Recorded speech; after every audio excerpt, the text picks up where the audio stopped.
If you were 2-7, you'd be in a bad mood too. Whoa, he has trouble with the snap, and the ball is free. And he hits the upright again. That's impossible. Get your mouth shut.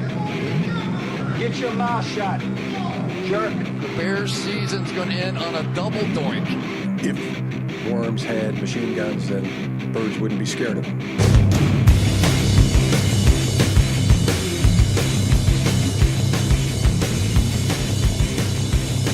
Hey, how's everyone doing out there? Welcome to a Wordhole Media presentation of the Limp Ditka's podcast. I'm Pete. I'm Ryan. Welcome to the Limp Ditka's podcast. We're just a couple of Chicago pricks united by our hatred of the University of Michigan football and the Chicago Bears.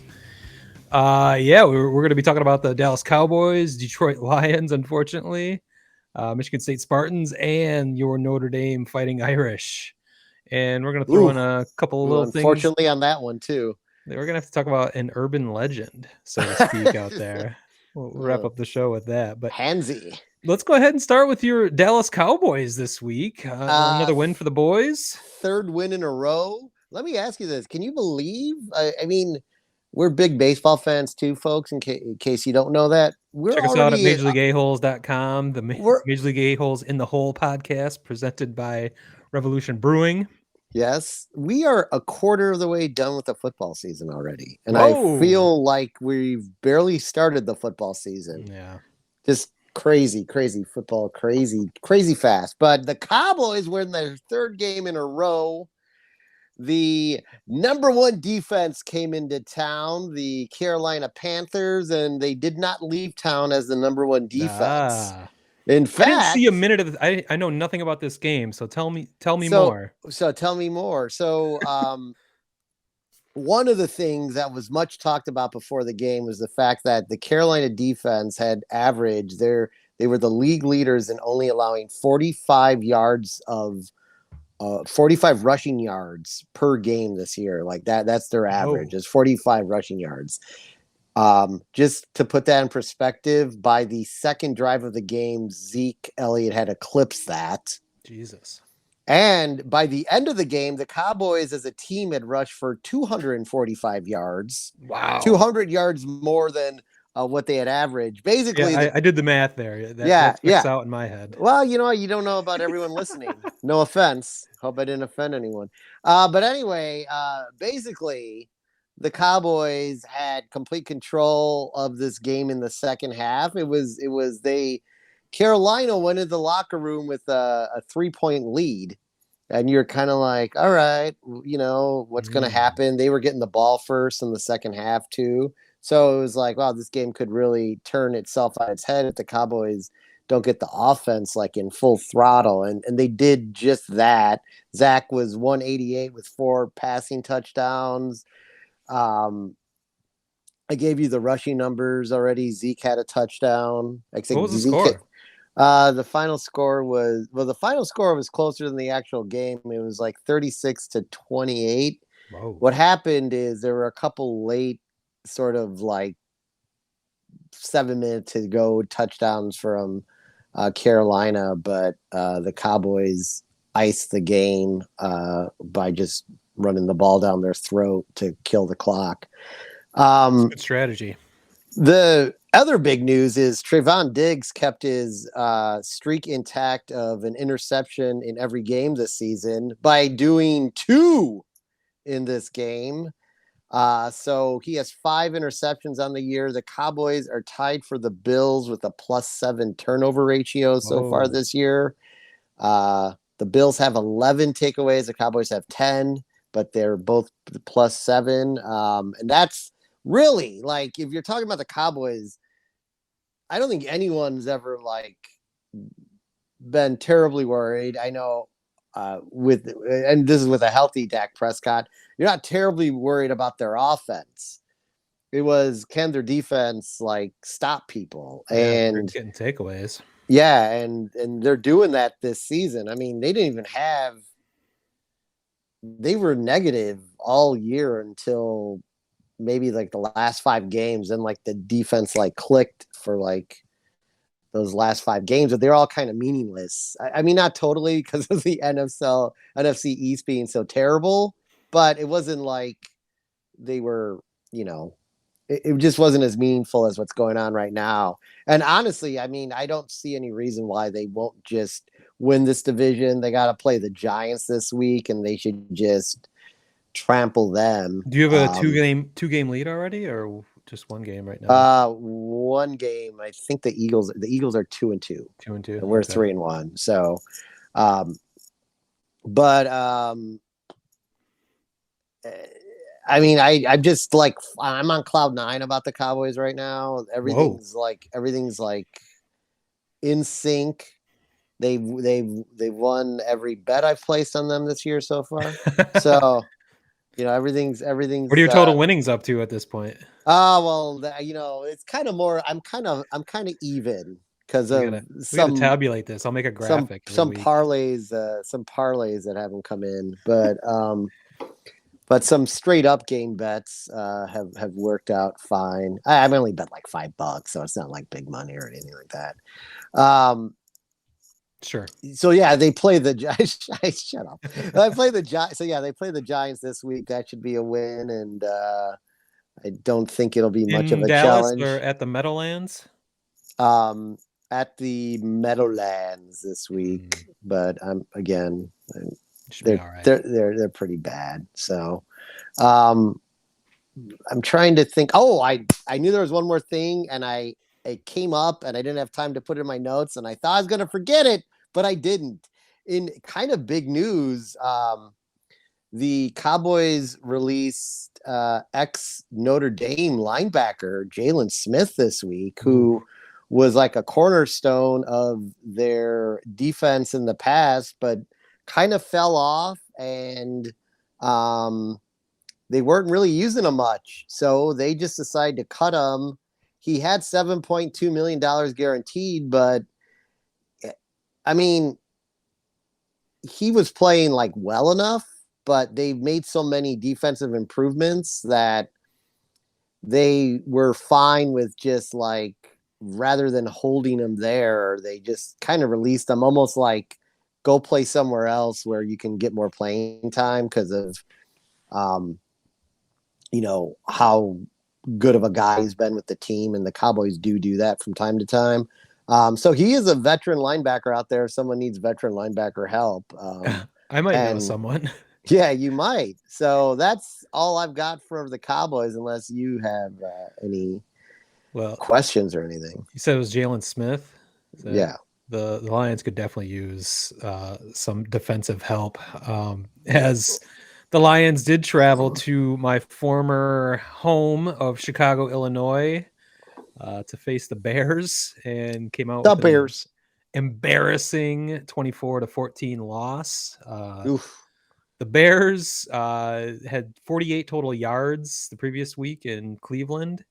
They had 135 total yards in the first quarter against the Lions, to give you an idea of how different the Lions are versus a regular team like the Browns.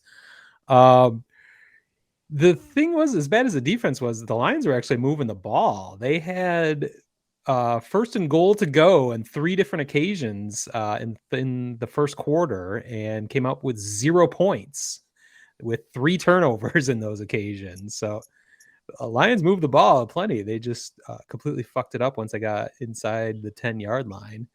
They ended up having a total of 5 red zone appearances and got a total of 7 points out of them. That sucks. Yeah, that is the Lions. That is how the Lions are this year. Again, it's not a year that I'm really tied up in wins and losses. This is better for them to lose, as they're getting closer to securing that number 1 overall draft pick for next year. But you do want to see some signs of at least a decent team, or maybe win a couple games here and there. The main thing is you want to see something out of your brand new coach, Dan Campbell, and that's actually one of the best things that came out of this weekend. I heard 2, not 1, but 2 new nicknames for Dan Campbell. I've been calling him Man Campbell for a while, but I heard someone call him the Danimal, which I liked. And then the best was Dan Cannibal, which Yeah. was perfect considering his penchant for kneecaps. So I'm from now on, I think I'm going to combine the two and start calling him Danimal Cannibal. And you can already get those t-shirts available at Oh boy, not wasting any limpditkas.com. time. T-shirts, hoodies, coffee mugs, stickers. So check it out. Danimal Cannibal. Unfortunately, Danimal Cannibal did not have an impressive game on Sunday. Lions were actually kind of making a comeback and once again got into the red zone late in the fourth quarter. 5 minutes ago, they were at a 4th and 5 and down 10 points. You think, well, we've got less than 5 minutes ago, we kicked the field goal just to keep the game going. And the ever aggressive Dan Campbell decided to go for it on 4th and 5, which it's a question of risk versus reward. I get him being aggressive, and if he's going to be aggressive in a season like this is a year they have nothing to lose, so why not? But the risk versus reward is, yeah, you might get the first down or might get the touchdown, but if you don't, the game's over, and that's too much risk versus reward. So that's a no-brainer that you kick the field goal. So I'm a little worried about his strategic acumen at this point. I don't know. It's not the end of the world. Like I said, the more they lose, the better. But it just sucks being embarrassed to I think the Bears are equally terrible.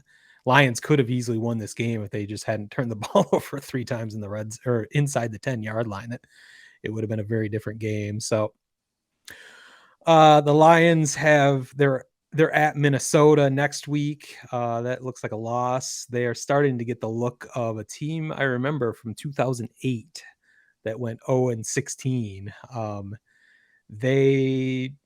That team actually lost a ton of games by less than 7 points, and this team's not quite close to that even right now. So you just sort of see they're finding ways to lose, and just the dearth of talent, especially on defense. There's nothing. The game plan was so simple that you saw Cleveland execute the weekend before against Justin Fields.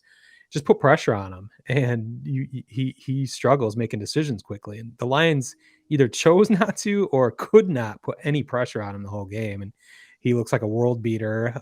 And all of Chicago's now rejoicing as Matt Nagy has named him as of this afternoon the starting quarterback going forward. But I think Justin Fields, at least early in his career, is fool's gold. Playing the Lions is not a barometer of NFL competition. So Yeah, I mean, I didn't think his stat line was all that great. So. Yeah, I mean, they put up 24 points and kind of stalled out, and that against that defense. A lot of it was Montgomery, who's out for 4 to 5 weeks now with a knee injury. Problem. An undisclosed knee injury. They're not really saying, they're saying knee injury, I believe. I haven't heard the exact because they thought at first it was going to be that might be a torn ACL, which would have not been good, but apparently it's more like a sprain or something like that. So, well, I mean, there was talk that Matt Nagy could lose his job if he lost to the Lions last weekend. So, you're welcome, Bears fans. Lions gave you Matt Nagy for another week. His job is safe. Many people might not be so happy about that in Chicago, considering how unpopular he's been. But one win, and now making the popular choice and placing Justin Fields as your starting quarterback may have cemented his job for a few more weeks. So going to LA to play the Raiders, Ooh, I don't think that's going to go too well at 3:05 on Sunday. That could be a problem. Yeah, fouled up by the Packers the next weekend. Ooh, yeah, it might. Wait, hold on. You ready? Ready for the next 2 games after that? No, I'm not ready. You guys, I hope you're sitting down. Oh, good, you are. The Buccaneers in Tampa, and then the 49ers at home. That's their next 4 weeks. Guys, newsflash, Bears fans, I'm gonna put you down for 0-4 on that run right there. Well, the other big news in Chicago is the purchase agreement signed by the Chicago Bears and the burbs. Arlington Raceway. Arlington Heights and Arlington Racetrack. Yeah, they are buying that property apparently, and I guess moving the team out of town. The big joke was they're now the Chicago Burbs. Those t-shirts are now available at limpditkas.com. That's a good T-shirt. shirt. That's a good shirt. Oh, I thank like you. that one a lot. T-shirts, hoodies, coffee mugs. No stickers for that one yet, but we're working on it. The Chicago Burbs. The Uh, Burbs. it's kind of an amazing thing for the Bears have always been a city team. They've never played out in the suburbs for all I know. They did play the 1 year out in Illinois Stadium, University of Illinois, when they were Yeah, for redoing Soldier renovations. Field. But Yeah. as far as I know, they've always played at Wrigley Field or Soldier Field. So Yep. they're now going to be a suburban team, which is very interesting. The business side of this makes a lot of sense. That they've had struggles with Soldier Field, with the Parks Department, with the city. The main sticking point right now is they wanted to start a sports book now that sports gambling is legal in Illinois, but they were not able to do that in Soldier Field for whatever reason.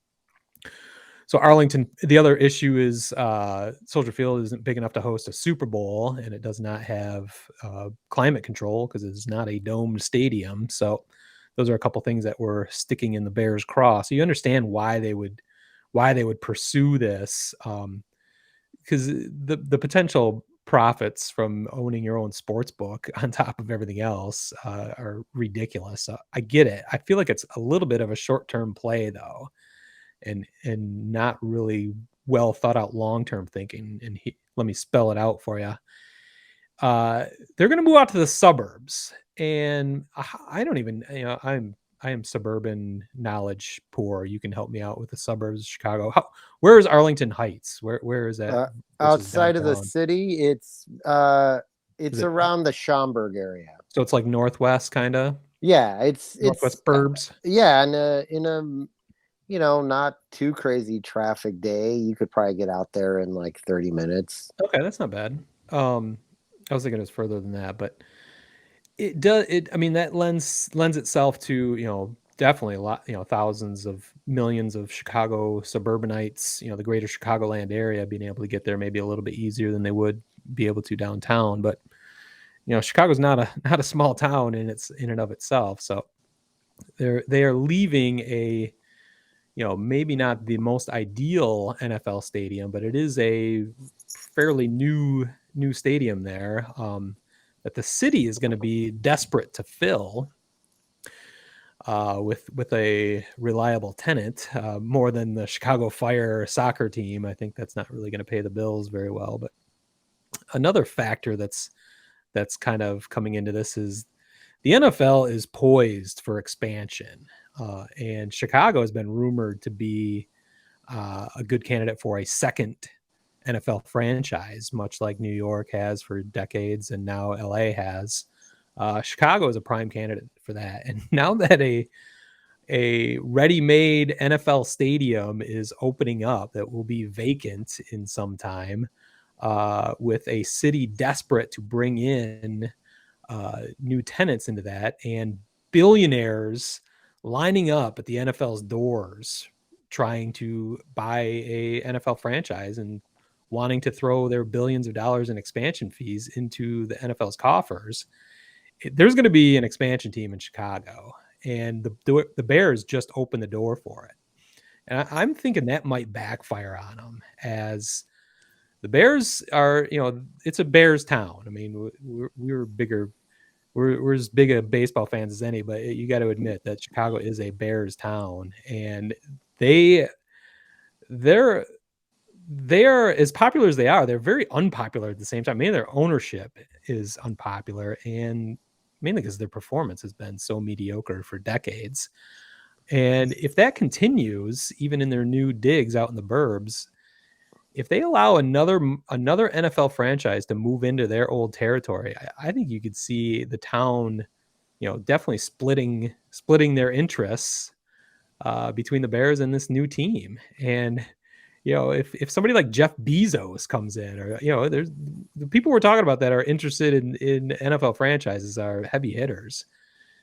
There's a great potential that things could be run properly as opposed to the podunk McCaskies who have run the franchise into the ground over these years. I think you could see this town not being a Bears town in a decade from now, and the Bears would only have themselves to blame by not figuring out how to make this work at Soldier Field or make it work with the city and moving out to the suburbs. So just something I just wanted to throw that. It was the first thing I thought of is how this affect what the long game is on this. And I don't think the Bears are thinking of that. I think they're thinking of profits, short-term profits through gambling and, building, they're going to have to build that new stadium out there for however many billions of dollars it's going to cost. So something to keep an eye on. I lived in Chicago for 24 years. I obviously am a Lions fan. I never rooted for the Bears. But being a Lions fan, I've always been looking for some other team to root for potentially. I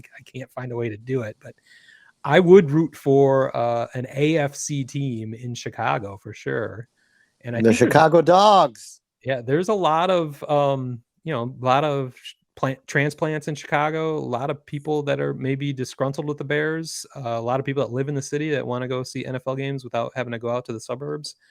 I think it's just a no-brainer that there will be a massive fan base built into a second Chicago team if that were to happen, especially if they moved into Soldier Field. So I agree with you 100%. By the way, the minute I heard the Bears were leaving, and when the Bears were in town, like you said, they were already talking about bringing another team here because the city can support it.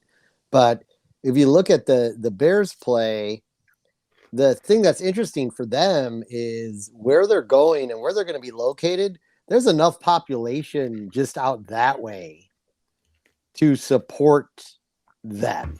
Yeah, I don't think you have to worry about that, but I think they would become. But they could lose. They wouldn't be the cool team anymore. No, in my eyes, they've never been the cool team. But yes, correct. But still, they are not going to be. No, they are going to have to share the limelight, and everyone who feels betrayed by them leaving is going to immediately take to this new team. I mean, you're talking about a lot of tax dollars for the state of Illinois who desperately needs it. Mm-hmm. So I'm sure it will get done. And as quickly as the Bears have their pop and circumstance of opening their new stadium, it's going to be like, don't let the door hit you on the ass on the way out because we got these guys coming in. And I think there won't even be a year's delay. I'm quite excited about it too, like that whole idea. Well, I wanted to ask you about that. You've got a interesting history with the Bears, being your whole life living in Chicago, never being a Bears fan, being a Cowboys fan. Would you be the Cowboys being in the NFC? Would you be interested in becoming potentially your second team being an AFC Chicago team? Yeah, that's a possibility. It definitely is. I have two baseball teams, so like I could see me like.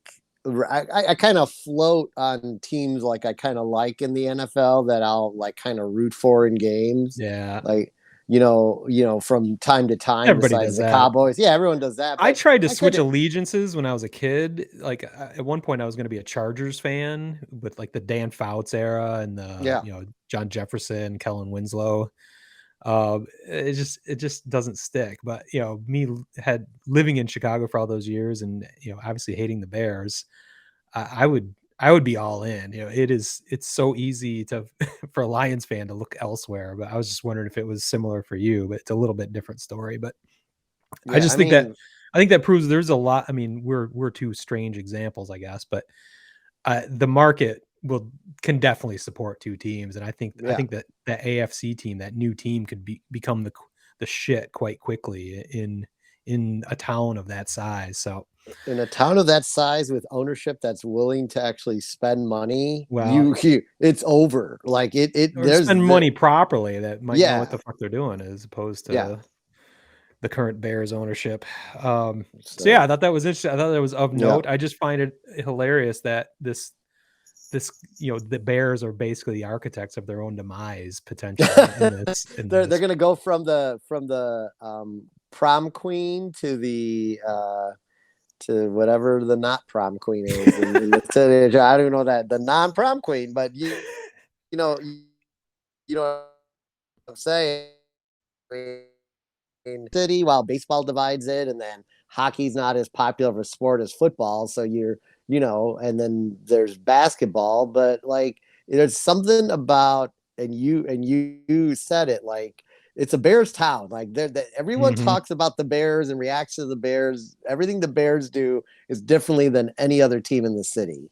So, I mean, it's so popular, it made it to a freaking regular SNL skit from the Chicago transplants out there. So the Bears have enjoyed anyway. that throughout their entire existence, and I don't think they understand what it's going to mean when they have to split that limelight and potentially start to Right. lose that limelight. So, Good Rush reference. Yeah, interesting times. That's about all. I've said more about the Bears in this podcast than I've ever I know wanted this to, is so. by the way, take note if you are a Bears fan and having to listen to this. That's the most we're going to talk about them.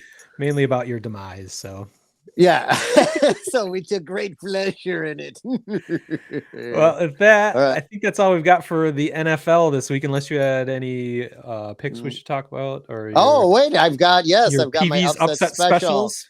This is not even going to sound like an upset special, but I don't make the lines, folks. I just go with what's given to me.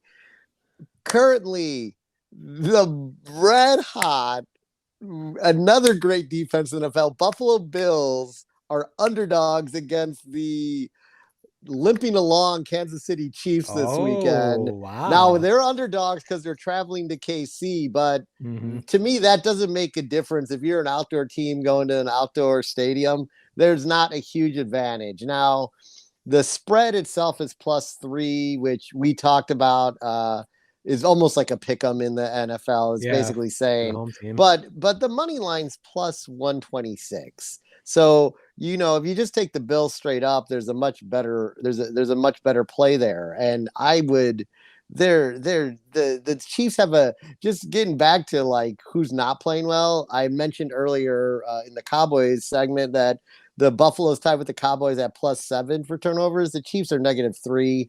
Their defense can barely stop anything in front of it. It's horrendous. I mean, the Bills are probably, there's going to be alternative lines on this that I'm thinking of probably betting. I think the Bills are going to have a double-digit win in Arrowhead Stadium this weekend. Wow. So that would be an upset special right there. Yeah. So there you go. Heavy on the Buffalo Bills. All right. Well, with that, I think we should take a break here on the Word Hole Media Network. Word Hole Media. Major League A-Holes in the Hole podcast, where baseball opinions are like assholes. Everybody's got one, and most of them stink. Find us at MajorLeagueAholes.com and anywhere you listen to podcasts. Word Hole Media. Well, I think we should switch over to college football at this point. Do we have to? Well, yeah, we do. As my Michigan State Spartans move to number 11 in the country. Do they go to 11? At 5-0 after a victory over Western Kentucky. 48-31 was the final score, and that's a bit misleading. State was up 42-16 at the half. I mean, it was a track meet. It felt like every play was for like 30 yards, and the whole game was played in the red zone almost. It was strange. Just a lot of yards. Michigan State did give up 550 total yards to Western Kentucky. So the bad mother Tucker was not happy. You could see his angst on the sidelines in the second half.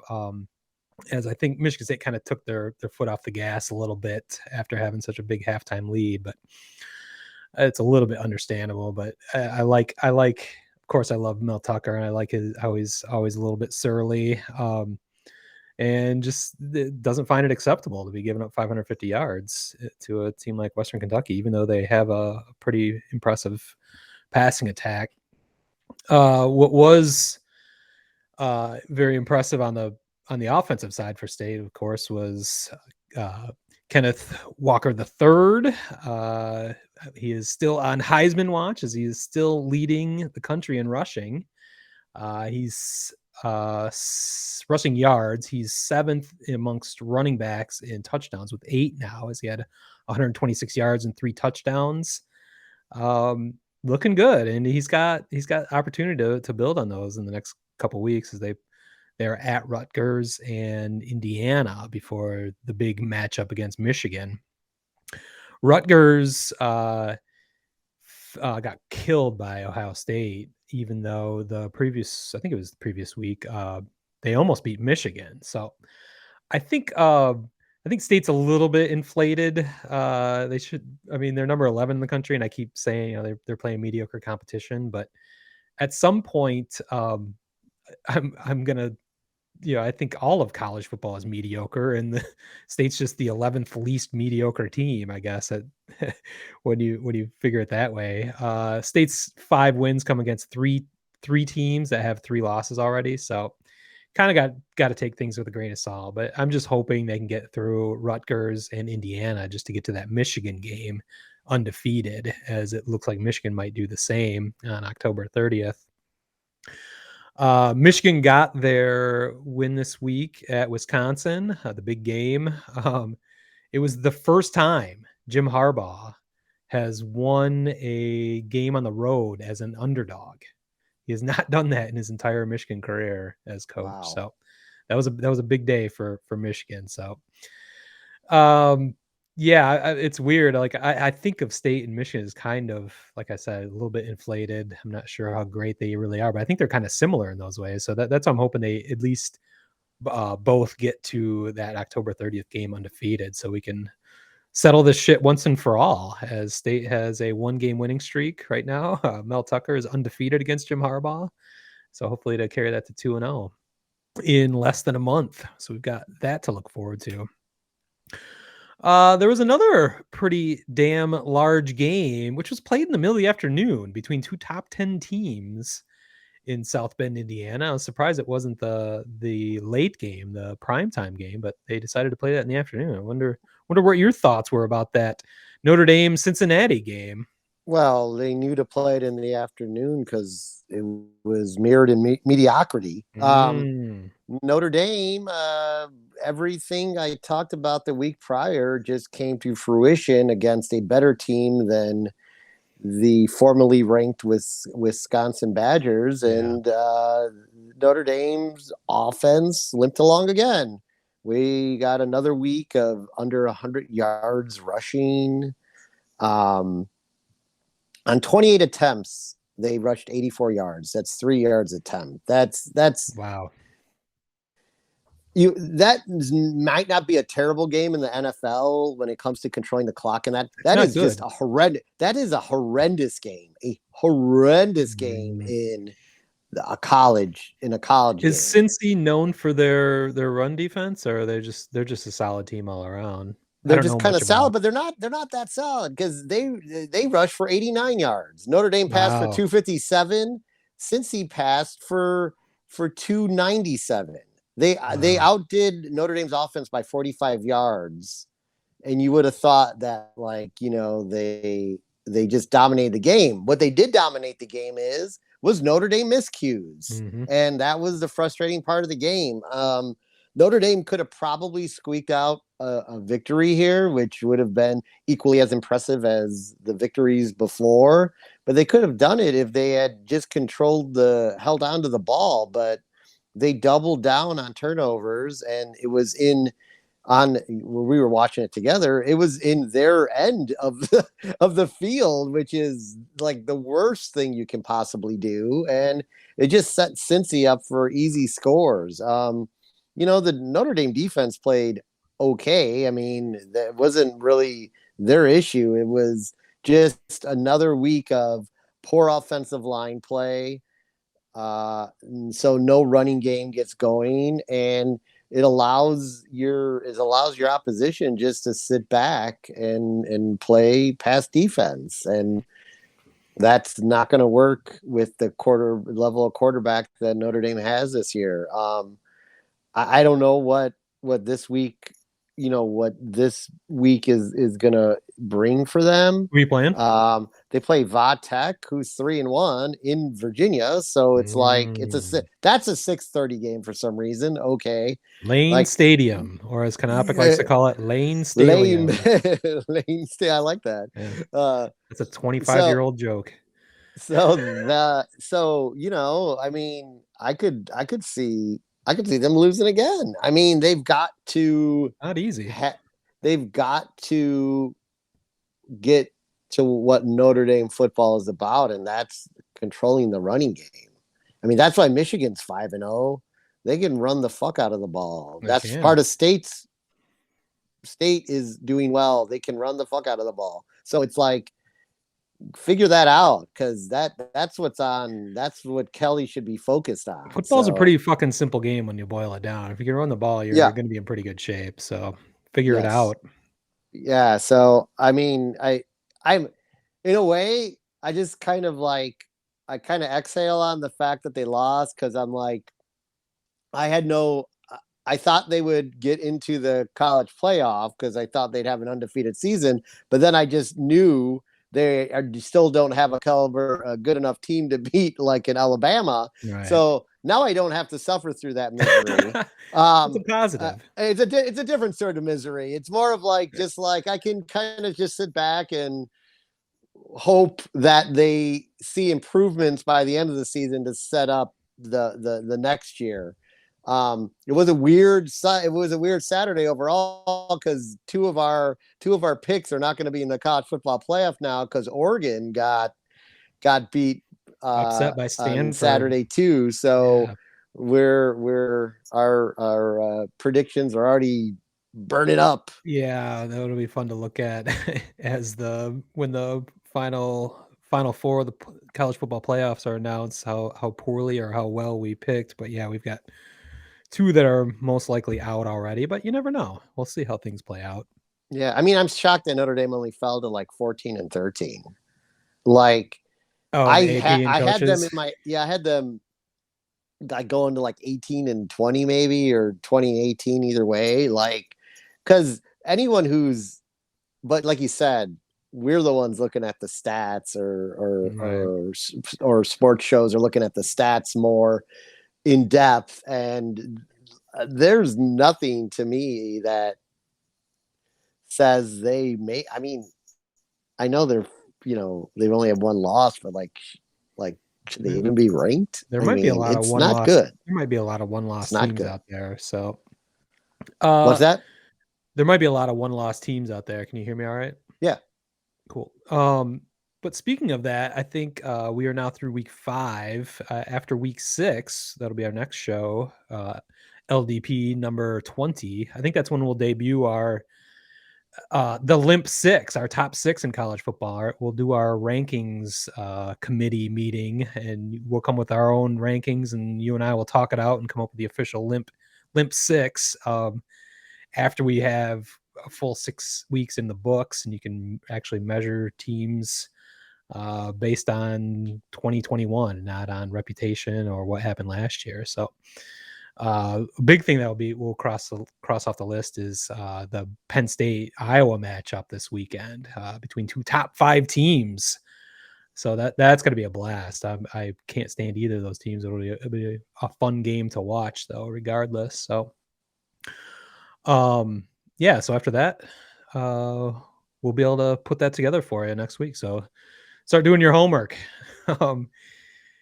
I think before we sign off for this episode, we would be remiss as a football podcast not to have some kind of comment about the Urban Meyer situation that has taken over social media and real media this week. As Urban Meyer and the Jacksonville Jaguars played last week on Thursday Night Football, Urban Meyer decided he was going to stay in Ohio as the game was in Cincinnati and go visit his grandchildren. I'm putting up the air quotes if you're not watching the video version of this podcast. The girl looked pretty young, but anyway, go ahead. Yeah, visiting his grandchildren. First of all, I've heard numerous sources say it is bizarre that a coach would not go back with his team, fly back home with his team, no matter what the situation was. It's very unusual that he would do that, especially now an 0-4 rookie NFL coach is doing that. So that's strange enough to begin with. But Urban Meyer apparently maybe he visited his grandchildren at one point over the weekend, but that was not one thing on his agenda, as he did visit one of his own bars. Apparently he owns bars, or at least one bar in the Columbus area, where he was caught on video being grinded upon by, I believe she's not a college student. I think they described her as somebody in her mid-20s, but uh, I guess, I mean, you just have to put a play. She's a hot chick. She's definitely grinding sexually upon one Urban Meyer, who in the first video that came out looked fairly passive, where he was just sitting on a bar stool and she was just backing up to him.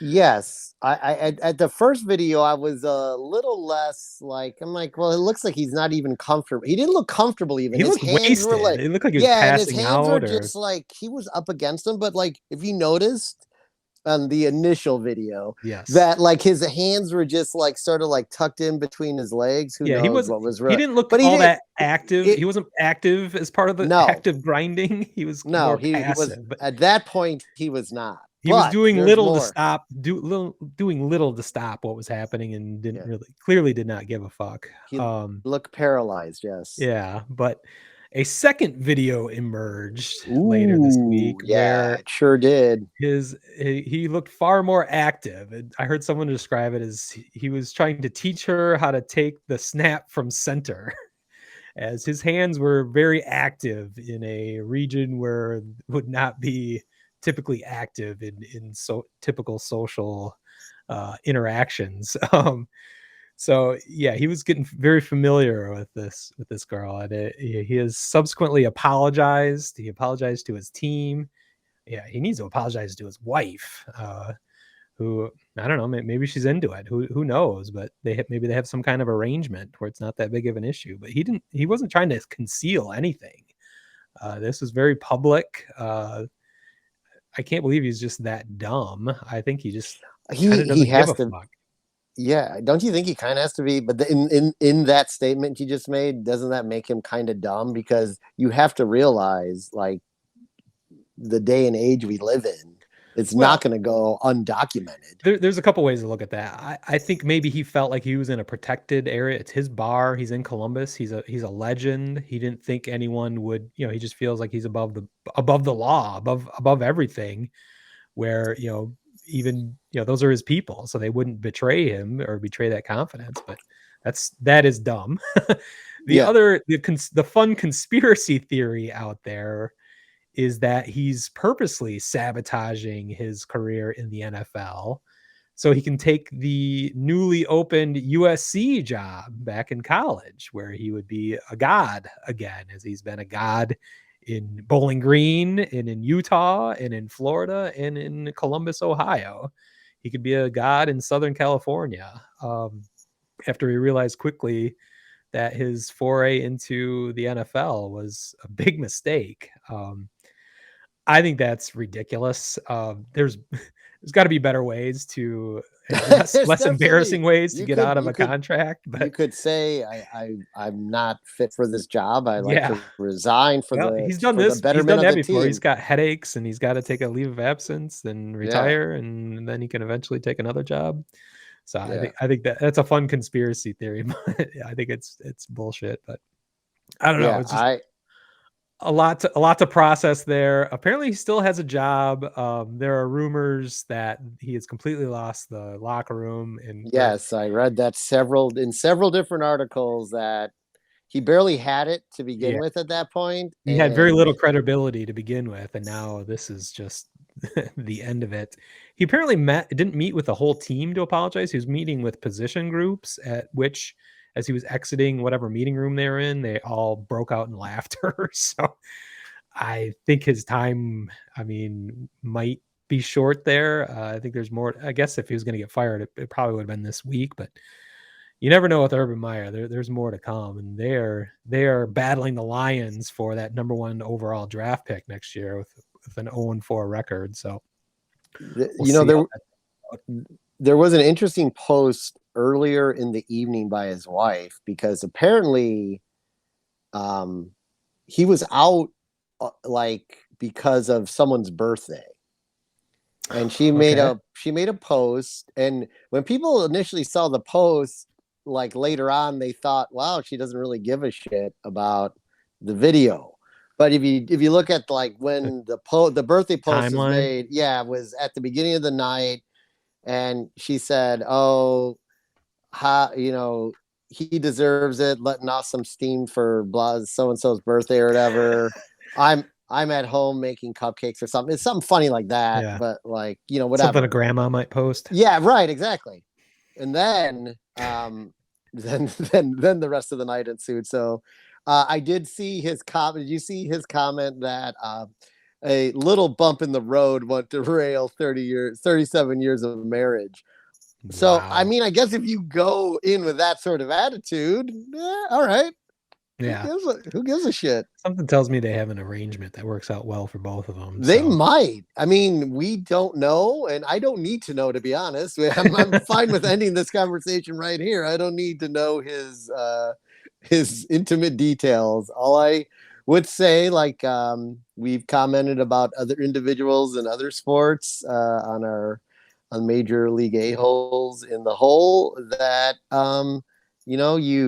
you've got to be responsible as a person when there's others involved. So. I say be irresponsible as fuck. This is great to talk about. Do it all on video. I want to see this shit on social media every week. Make this shit interesting. Okay, Smitty has a different take on it, but that's. Well, with that, I think we can call this an episode. This was episode 19 of the Limp Ditkas podcast. You can find us on social media at Limp Ditkas. You can find a shitload of merchandise at limpditkas.com. And you can find this podcast anywhere you like to find a podcast. So I'm going to call this Dagger Time. We out. Peace. Peace.